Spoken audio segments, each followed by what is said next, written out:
Bienvenidos a Estrategia Televisión. En este vídeo os voy a explicar si el KF-21 puede convertir a Perú en el primer usuario de Iberoamérica de un avión de quinta generación y también si el KF-21 realmente va a llegar a ser un avión de quinta generación. Para ello tenéis que comprender una cosa: la característica fundamental de los aviones de quinta generación es su baja visibilidad al radar. Esa es la característica fundamental de los aviones de quinta generación.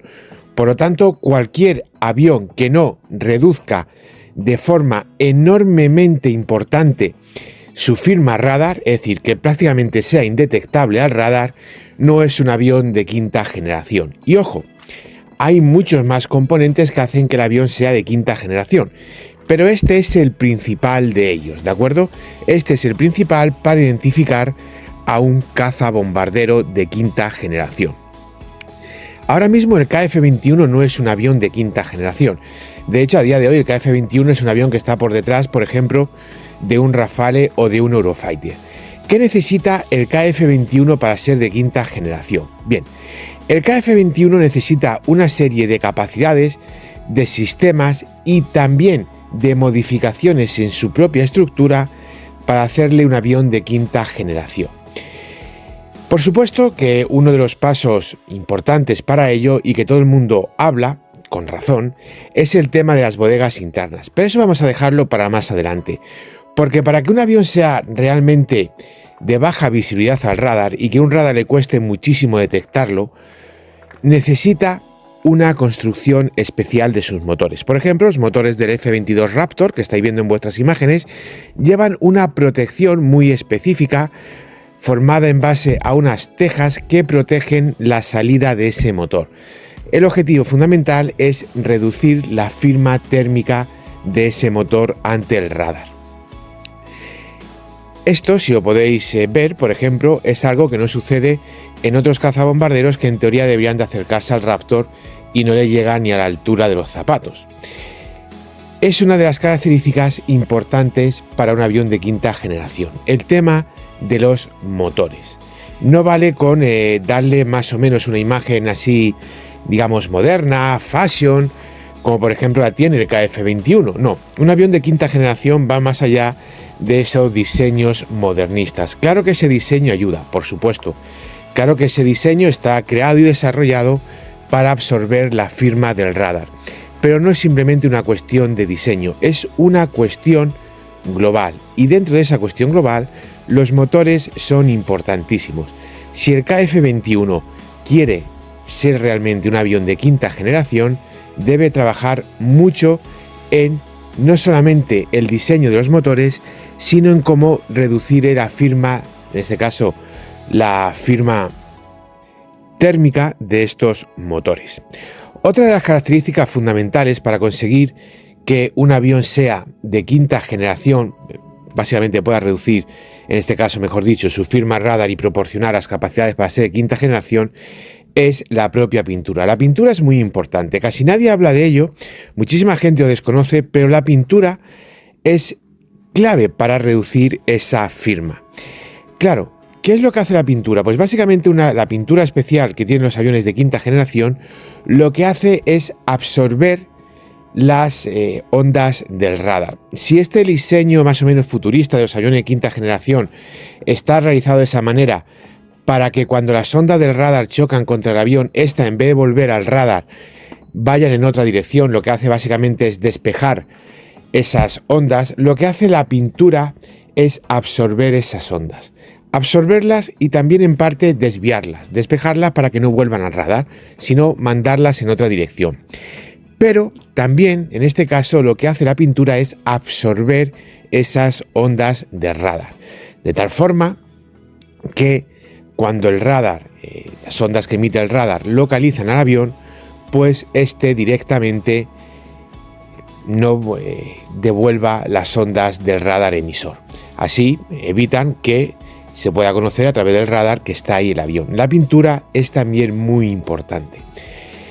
Y por supuesto, como os he dicho, el tema de las bahías internas de armas. Las bahías internas de armas lo que tienen de especial es que básicamente reducen el eco, reducen la firma radar de los aviones. Al final, El radar lo que hace es emitir una onda, esa onda choca contra algo y vuelve, así como se localiza el avión. El sistema es prácticamente el mismo desde que se puso en funcionamiento el radar en la batalla de Inglaterra en la Segunda Guerra Mundial. Claro, si tú al avión le empiezas a poner de forma externa misiles, depósitos externos y demás de combustible, pues obviamente disparas la firma radar. Cualquier avión de combate tiene una firma radar muchísimo más reducida, sin pilones externos de combustible o sin misiles bajo las alas o bajo la panza del avión, que si os lleva puestos. Esto tenéis que tenerlo muy presente. Por eso se hace el tema de las bahías internas, porque la bahía interna lo que hace es llevar dentro las armas y por lo tanto eso contribuye a que la firma radar del avión no se dispare, sino se mantengan tal cual. Pero esa es la ventaja fundamental y única de las bahías internas. De hecho, las bahías internas son una gran desventaja, porque las bahías internas lo que hacen básicamente es reducir muchísimo la capacidad de llevar misiles de un avión. Por ejemplo, el F-35 apenas puede llevar 6 bombas. Imaginaros un Eurofighter que puede llevar hasta 21 bombas. Hasta 21. El F-35 no. El F-35 en su bahía interna entran lo que entran. Y entran 4 misiles. Entran 4 misiles BVR. No entra más en la bahía interna de un F-35. Entran 4 misiles para BVR.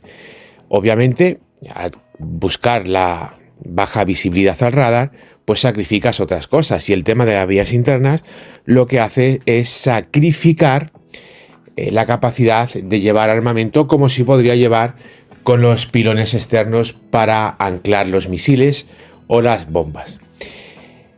Obviamente, para que el KF-21 pueda desarrollar esta bahía interna de armas, pues va a necesitar un rediseño del propio avión y de su propia estructura. No un avión nuevo, porque ya tiene la base, pero va a tener que hacer un rediseño. En primer lugar, va a tener que modificar componentes internos, cambiarlo de sitio, colocarlo en otra parte del avión. Y en segundo lugar, por supuesto, también va a tener que modificar sobre todo lo que es el fuselaje del avión, la parte principal del fuselaje del avión, y también en menor medida las alas para poder dar cabida a esos misiles. Vamos a ver finalmente cuántos misiles puede llevar. También, por supuesto, depende del tamaño del misil y, ojo, del peso del misil, pero sobre todo del tamaño del misil. En este aspecto, el KF-21, pues dependiendo del tipo de misil, podrá llevar aproximadamente entre 4 y 8 y veremos si puede llevar algún misil de antibuque o algún misil de crucero de medio o largo alcance, porque al final, por ejemplo, el F-35 lo único que puede llevar ahora mismo de ese aspecto es el misil antibuque noruego, pero misiles mucho más grandes no podría llevarlos porque directamente no le entran, ¿de acuerdo? Pues señores, estas son las condiciones más importantes que necesita Corea del Sur para hacer que su KF-21 sea invisible, sea de quinta generación. ¿Lo va a conseguir? Bueno, quien diga que no puede tener su razón para ello y quien diga que sí también. Mi opinión es que lo va a conseguir. Lo va a conseguir por un simple motivo. Hasta ahora Corea del Sur lo que se ha propuesto lo ha conseguido. Lo que se ha propuesto lo ha conseguido, con mayor o menor éxito, pero lo ha conseguido. En segundo lugar, Corea del Sur ha sido capaz de desarrollar, más allá de los aspectos militares, en aspectos civiles, una tecnología muy vanguardista, una tecnología muy avanzada, con lo cual tienen los componentes, tienen la materia necesaria para poder hacerlo. No solamente es una cuestión de que es un país fiable, de que es un país que ha sacado adelante los proyectos en los que se ha embarcado, sino también dispone de los recursos tecnológicos y humanos para llevarlo a cabo. Claro está, una cosa es que Corea del Sur consiga hacer ese avión y otra cosa es que ese avión llegue a ser realmente, digamos, de primera línea, de primer nivel mundial. Hay muchos fantasmas, por ejemplo, que han dicho que el KF-21 es incluso mejor que el Raptor. Desgraciadamente, en el siglo XXI, pues la pena de muerte está abolida en la mayoría de los países.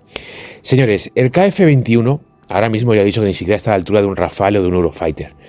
Pero en el momento que llegue a desarrollarse a más nivel, en el momento en que el KF-21, digamos, pues se le pueda poner una pintura acorde, se le pueda poner una valla interna de armas, se pueda rediseñar su estructura para hacerle mucho más invisible, con una superficie alar y demás mucho más limpia de la que tiene ahora mismo, se le pueda modificar todo el tema de los motores.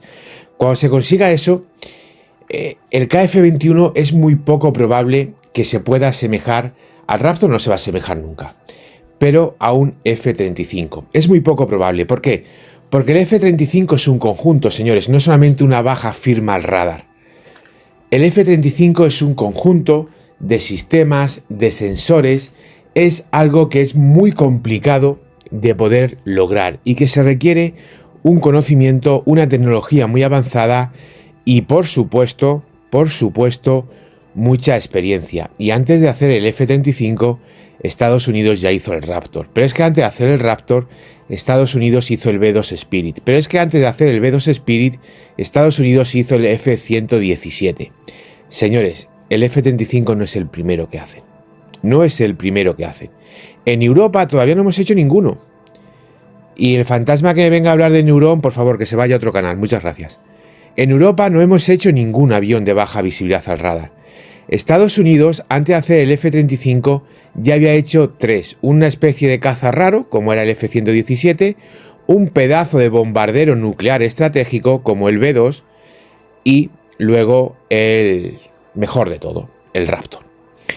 Esta es la realidad. Es muy difícil hacer un avión de quinta generación y se requiere muchísimo conocimiento, muchísimos billetes, por supuesto, pero también importa muchísimo la experiencia que se tenga al respecto. Tenéis que tener presente que un F-35 apenas vale unos 100 millones de dólares la unidad. ¿Sabéis cuánto vale un Raptor? Un Raptor vale más de 200 millones. Cuando se compró el Raptor, y de esto hace ya más de 2 décadas, camino de 3, el Raptor valía unos 240 millones la unidad, el precio de compra en la USAF. Ahora mismo, con la inflación y demás, un Raptor se tiraría 270, 280 millones tranquilamente. Eso es un avión caro, perdón. Eso es un avión caro. El F-35 no es un avión caro, pero bueno, eso es otro tema. Con lo cual, aunque Corea desarrolle esa vía interna de arma, pueda modificar los motores y demás, es muy difícil que algún día el KF-21 se pueda acercar al F-35. Va a ser muy difícil. Para empezar, el propio radar del KF-21 es un radar hecho con ayuda de Israel, ¿de acuerdo? Con ayuda de Israel, porque Corea no fue capaz de desarrollar su propio radar. Es un radar que se hizo con ayuda de Israel. De hecho, Corea lo que pretendía es que le dieran el radar del F-35, o que al menos la compañía que fabricó el radar F-35 pues ayudase a fabricar un radar parecido, y Estados Unidos lo vetó. Con lo cual tuvieron que tirar de otras opciones y al final pues se acercaron a la opción israelí. Hay que tener también muy claro en todos estos factores que el KF-21 es un proyecto y un desarrollo a largo plazo. Pero claro, cuando ese proyecto y ese desarrollo a largo plazo llega a su culmen, el F-35 va a tener ya en servicio más de 2 décadas, probablemente camino de 3 décadas. Esto es otra cosa que también hay que tener muy clara, porque el F-35 empezó a entrar en servicio a principios de siglo. El F-35 empezó a entrar en servicio a principios de siglo. Ahora mismo el F-35 lleva ya pues unos 15 años operando tranquilamente en primera línea de combate. Dentro de 10 años el F-35 llevará pues más de 2 décadas que entró por primera vez en combate.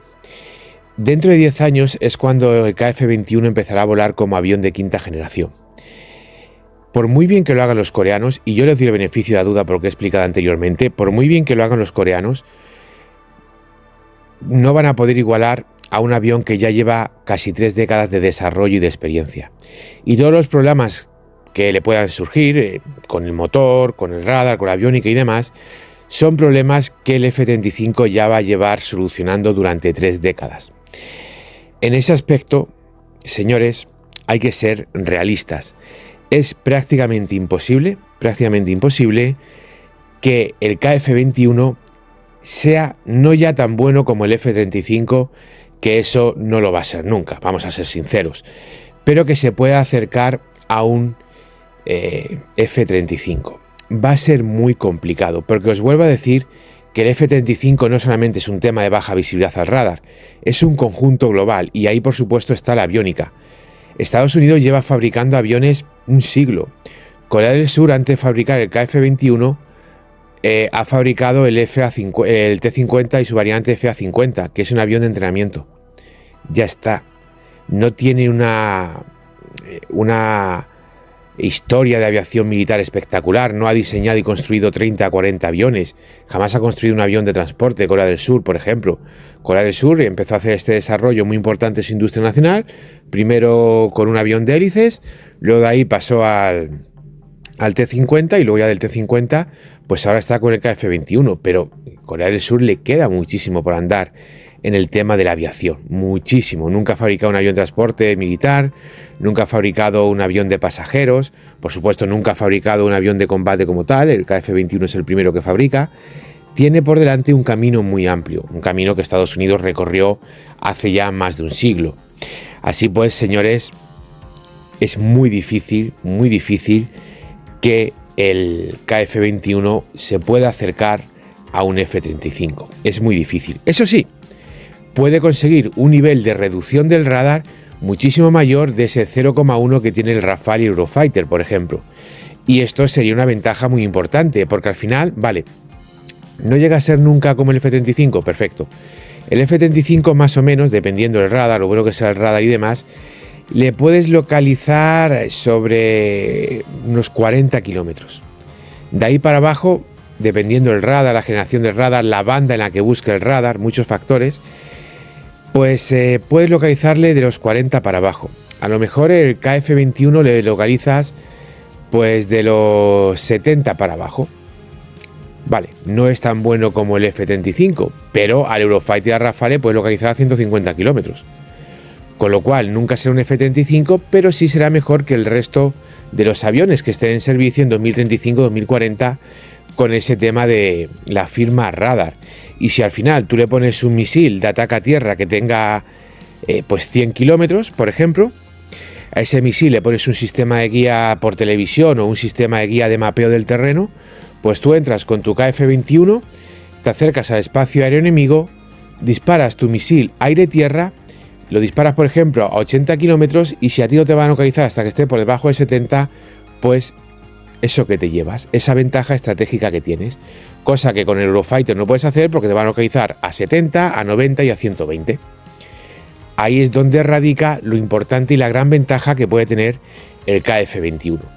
¿Que nunca va a ser como el F-35? Pues no, que el KF-21 está diseñado como un caza normal, basándose en estándares normales, y no está diseñado como un caza para ser indetectable, entrar en el espacio aéreo enemigo, enfrentarse a otro caza y actuar dentro de lo que es toda la USAF, con AWACS, satélites, radares terrestres, aviones de guerra y de inteligencia de señales, etcétera, etcétera. Penetrar en esos espacios aéreos altamente, bloqueados con defensas antiaéreas, con caza enemigo y demás, destruir esta defensa, derrotar a estos cazas y más o menos salir ileso. Pues sí, es obvio que KF-21 está a años luz de poder hacer eso. Pero eso no quita que la versión, de quinta generación del KF-21, aunque sea una versión más sencillita, sí que le dé a Corea un avión de quinta generación. Al final, el Gripen es un avión de cuarta generación, aunque ya sabéis que a mí esto de las generaciones no me gusta, porque lo veo más un tema de intentar edulcorar a paletos y analfabetos militares y un tema más de marketing que de otra cosa. Pero bueno, el Gripen es de cuarta generación y el Eurofighter de cuarta generación. El Eurofighter es 1.000.000 de veces mejor que el Gripen, pero eso no quita que el Gripen no sea un avión de cuarta generación. Claro que lo es. Pues aquí más o menos sería lo mismo. A expensa de desarrollo que pueda haber en el futuro, ahora mismo solo hay dos aviones de quinta generación, el Raptor y el F-35. Bueno, pues a lo mejor el KF-21 entra en estos aviones de quinta generación. Y si el resto de países no son capaces de hacer aviones realmente de baja visibilidad al radar, pues en ese aspecto Corea habrá ganado muchísimo. Que luego les sale a Corea todo bien, lo sacan todo adelante y hacen un pedazo de avión, como por ejemplo han hecho con su entrenador avanzado, pues mejor todavía. Que las cosas no salen muy bien, bueno, siempre van a tener un cazabombardero. Eso ya lo tienen.